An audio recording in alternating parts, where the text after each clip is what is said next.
Là, on a une source de tension indépendante. Donc, la variation est illustrée ici, là, par ce graphe, par cette figure, là. La variation est par intervalle. De 0 à 1, ça monte. Et puis de 1 à 2, ça monte toujours, mais dans la partie négative du repère ordonné. Et l'inductance est 10 millihenry. Il s'agit de déterminer le courant qui passe là-dedans, là, dans la bobine, sachant qu'initialement le courant dans la bobine est nul. C'est-à-dire il n'y a pas de courant, il n'y a pas de tension aux bornes de la bobine. À l'instant initial, 0. IL pour désigner le courant qui passe, qui circule dans les bobines, d'accord, dans les tours. Bon, on va faire ça, puisqu'il n'y a qu'une seule inductance et une seule source. Le circuit est réduit au minimum, et simple. On n'a pas à redessiner le circuit pour pouvoir analyser. On attaque directement là-dessus, d'accord? Bon, et là, comme le courant IT ici, lorsqu'on parle d'un courant dans la bobine, on met la lettre minuscule L. Ici, c'est IL. IL en fonction du temps INT. Voilà. Et la tension VST là. Ici, là. Ici à là, c'est la même qu'ici à là, d'accord? Pour ceux qui ne sont pas habitués, si tu n'es pas encore habitué avec ce symbole-là, tu imagines que ici et là, c'est le même point, parce que là, c'est pour représenter la masse. Pourquoi on utilise ce symbole? Un petit rappel.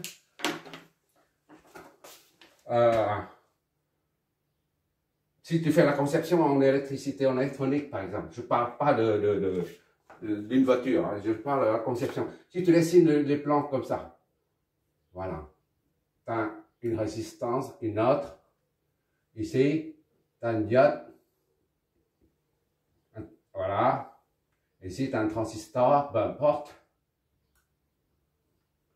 Et là, et tu as je sais pas, une autre résistance, comme ça, là. Voilà. Ici.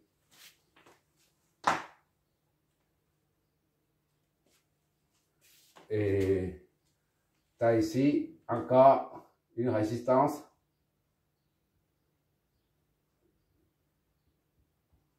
Voilà. Et là, c'est une autre résistance. Voilà, tout ça relié ensemble. Je suis en train de te montrer pourquoi on utilise ça. C'est quoi l'utilité de ce symbole de masse commune? Bon, ça c'est la source. Et tu as quoi d'autre?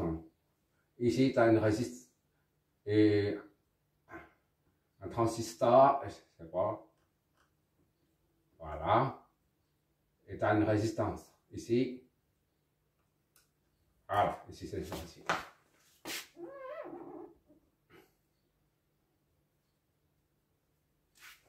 Voilà.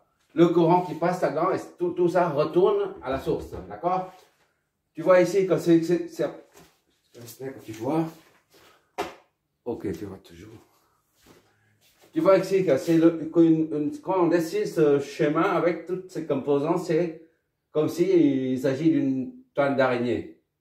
Là, au lieu de faire des crochets par là, ça aussi, là, faire des petits demi-cercles pour contourner le fil, là, parce que ça, il n'y a pas de nœud, là. Ici, il y a un nœud, ici, il y a un nœud. Là, il y a un nœud, il y a un nœud ici, là et là. Par contre, ici, il n'y a pas de nœud, là. Ça saute, là. Ici, il n'y a pas de nœud, d'accord?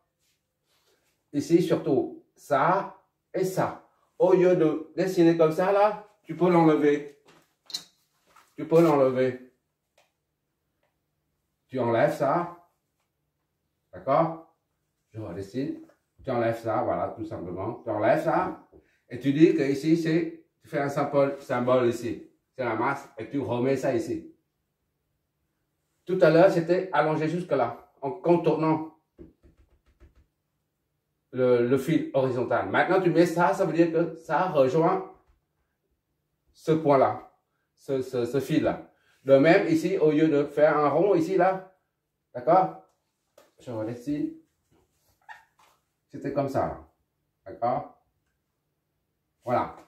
Au lieu de sauter là, au lieu de contourner comme ça, tu sais que ce point, tous ces points-là sont au même potentiel que celui-là. Même potentiel, j'insiste là-dessus. Donc maintenant, ce point, c'est le même que celui-là. D'accord? Et tu enlèves ça. Voilà. Et tu mets ça ici. Tu enlèves.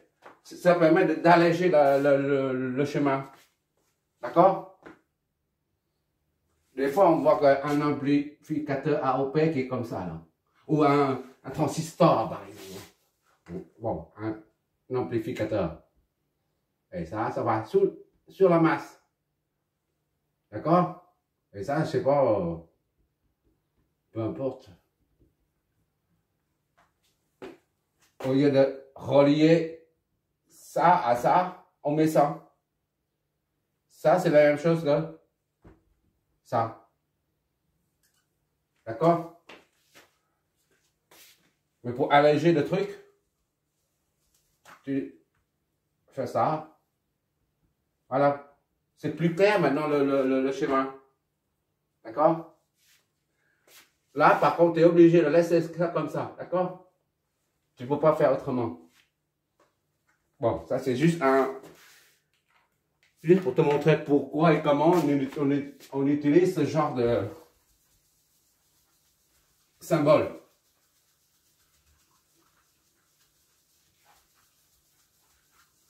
Il suffit d'ouvrir le capot de la voiture et regarder comment la batterie de la voiture est branchée et tu verras.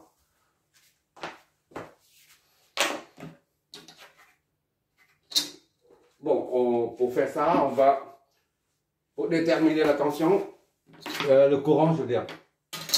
Nous, notre travail consiste à déterminer le courant. D'accord? Bon, on a une formule. Notre formule fondamentale, notre fameuse formule, c'est pour une inductance, c'est VNT est égal à L fois DINT sur DT. Ou est égal à N fois ILT prime. D'accord? Voilà notre fameuse formule établie, qu'on a établie ensemble. D'accord? Maintenant, là, laquelle des deux formules, là, de deux formes, on va utiliser. On cherche, si on cherche la tension aux bornes, ça c'est la tension. VNT. VNT. D'accord? VNT ici à là, c'est la même chose que cette tension-là. Comme on a dit tout à l'heure, c'est relié ensemble. Ce point-là, c'est le même que ce point-là. Et ce point-là est le même que celui-là. Donc VS, T est égal à VNT. D'accord? Si on cherche la tension au bord de la bobine, eh ben, on prend cette formule. Par contre, maintenant, on cherche le courant là. On va prendre celui-là. D'accord? Revois le deuxième exo. Oui, deuxième exo.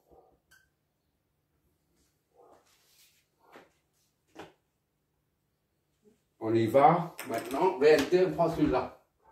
VNT est égal à L fois DILT sur DT.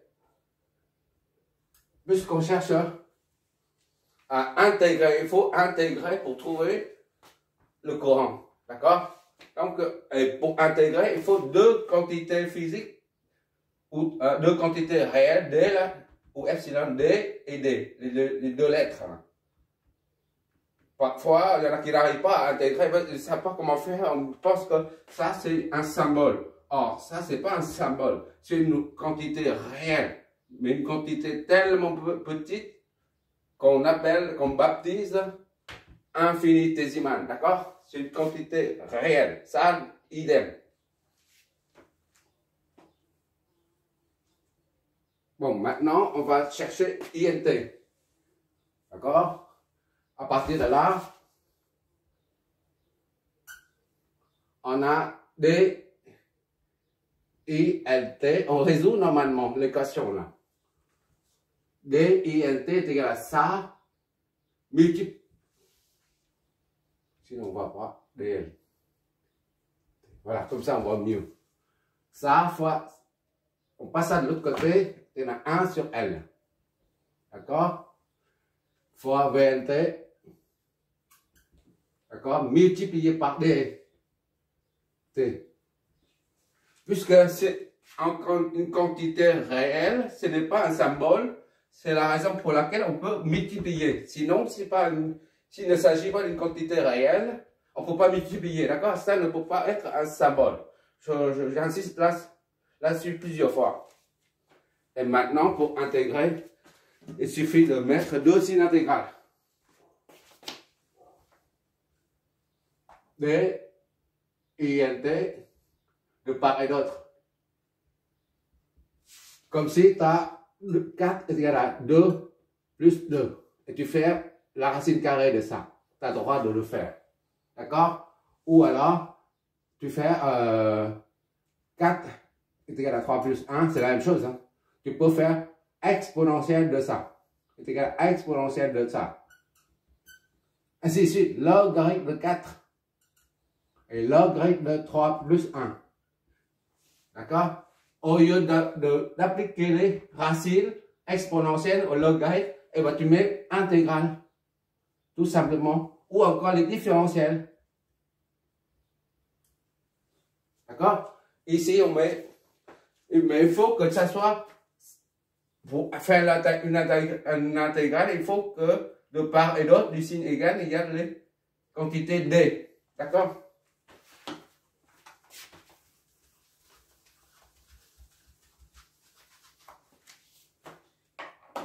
Au fur et à mesure, tu vas maîtriser la manipulation des différentiels et des dérivés et des intégrales. Maintenant, on prend l'intégrale, on va prendre l'intégrale de ça. Là. Intégrale de 1 sur L, VNT fois DT. D'accord? Ça signifie, c'est la même chose que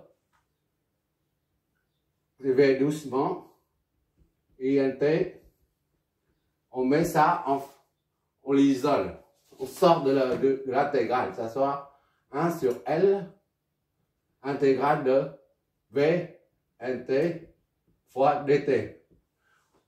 On va ici, là, on l'isole, on peut intégrer maintenant. Je vois toujours cette paire.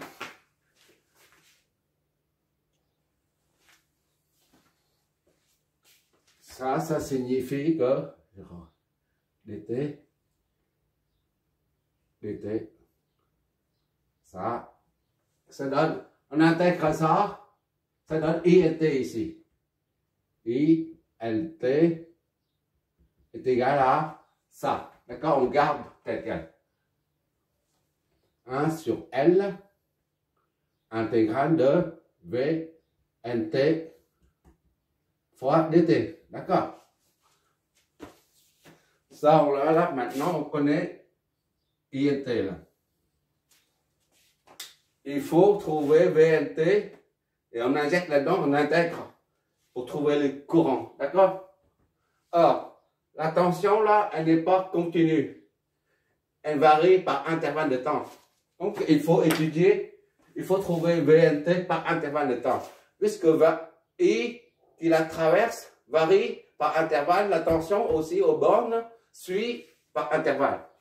Donc, disons, ça c'est premier intervalle, ça c'est V N 1 T. D'accord? VST est égal à VNT. D'accord? VNT. Je reprends là, ici, c'est la même que là.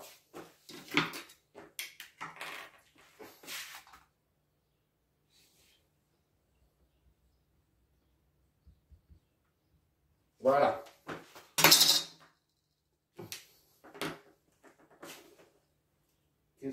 Ah oui.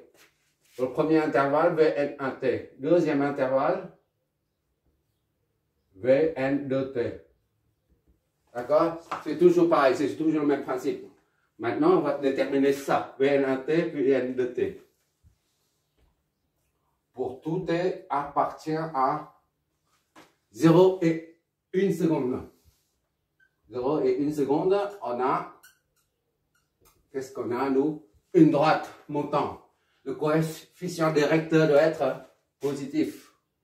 D'accord? On tourne dans le sens très gros, ou anti-horaire. On a V, N1T. V, N1T est égal à AT plus B. D'accord?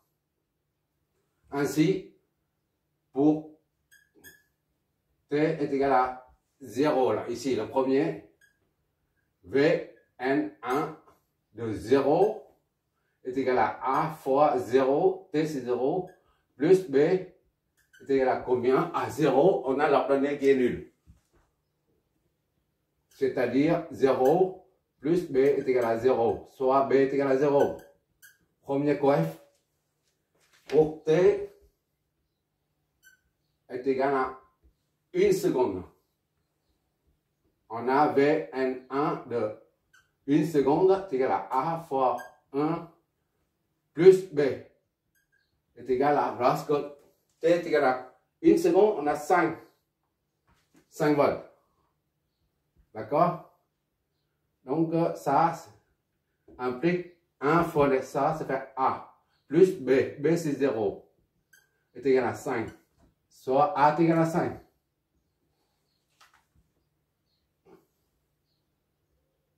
Et par conséquent, pour tout T appartient à 0 et 1 seconde, on a V N1T qui est égal à AT plus B.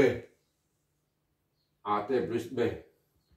A c'est 5, T, la variable, plus B c'est 0. On ne met pas plus B. Ça c'est en volts. A c'est 5, je n'ai pas mis. C'est 5T. Voilà.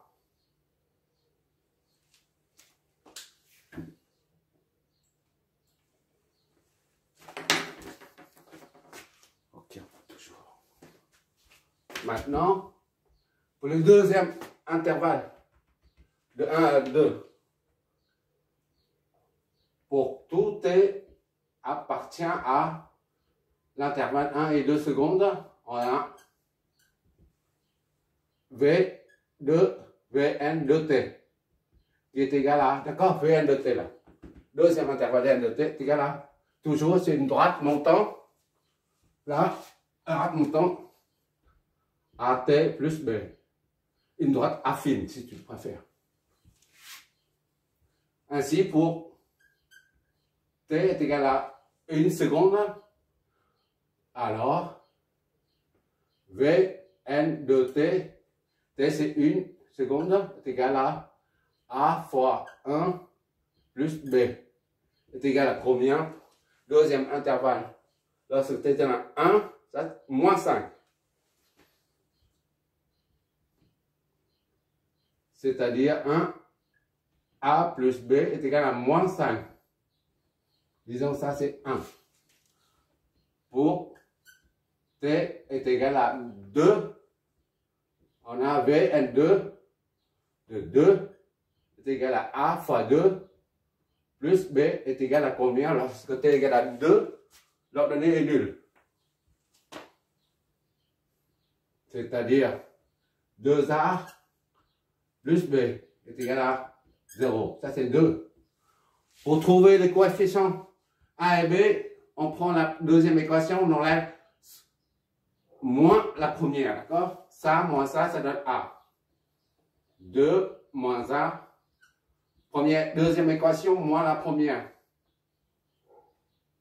Ça donne, ça moins ça fait A. Ça moins ça fait 0. D'accord?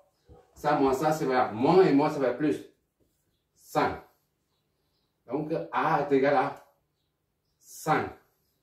On voit bien que la pente monte, elle est comme ça, elle monte. Ici, c'est toujours positif. Même si la droite se trouve dans la partie négative du repère orthonormé. D'accord? Maintenant, on injecte ça là-dedans. A, c'est 5. D'accord? On injecte ça dedans. Et B plus 0 est égal à moins 5. Plus B est égal à moins 5. Moins 5. C'est ça, hein? Je m'éloigne. A, c'est 5. Plus B est égal à moins 5. C'est ça. Donc B est égal à moins 10. C'est-à-dire, pour tout T appartient à 1 à 2 secondes, on a V N de T est égal à AT plus B. AT plus B, A c'est 5. D'accord? T plus B, B c'est moins 10. Tout ça c'est en volts. Fais pas de bêtises, Esther.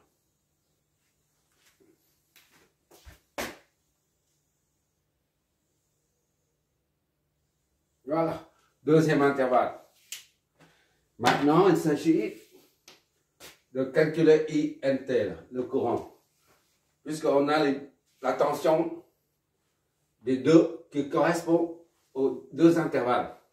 On applique maintenant ça. Ça c'est A. Pour premier intervalle, A, pour premier intervalle, pour tout T appartient à. Tout T appartient à 0 et 1 seconde. D'accord? On doit prendre IN1. D'accord? Premier intervalle, on a VN1. Pour qu'il y ait une correspondance entre la tension et le courant par intervalle, on prend IN1 au lieu de IN tout court. D'accord?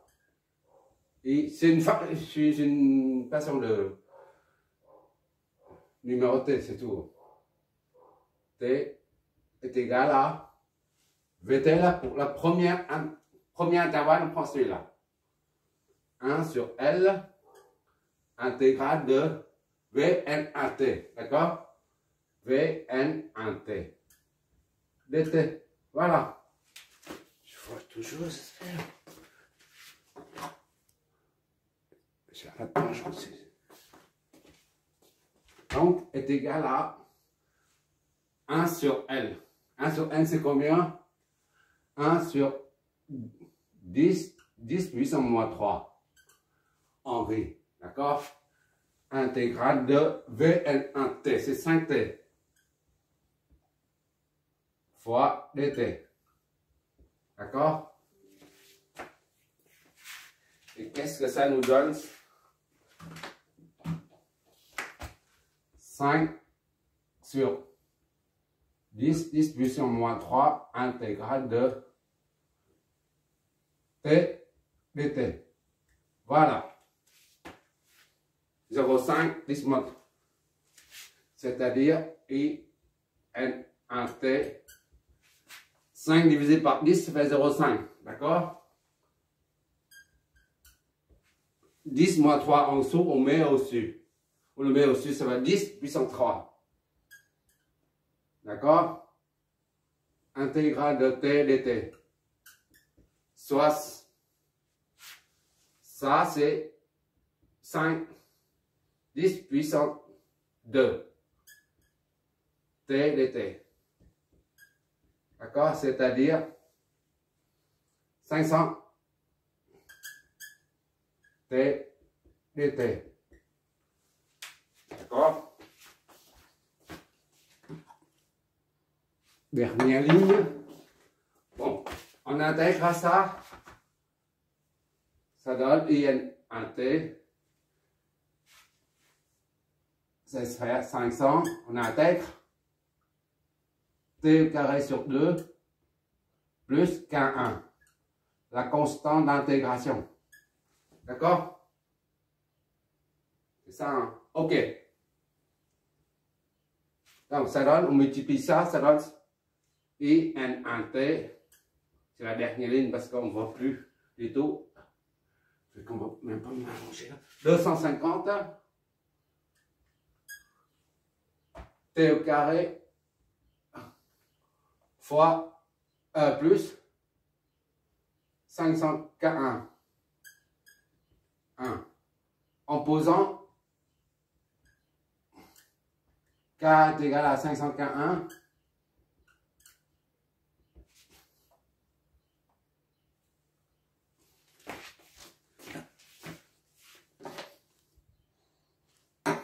On obtient un T. Un T est égal à 250 T2, d'accord, 250 50 T2 plus K, T2 plus K, d'accord. Ça c'est presque fini. Il nous reste la constante K à déterminer. Puisqu'on a dit au début, l'énoncé c'est à l'instant T est égal à 0, c'est-à-dire à l'instant où on ferme l'interrupteur, où le circuit est fermé. Le courant dans la bobine est nul. Il n'y a pas de courant, il n'y a pas de champ magnétique, il n'y a pas de variation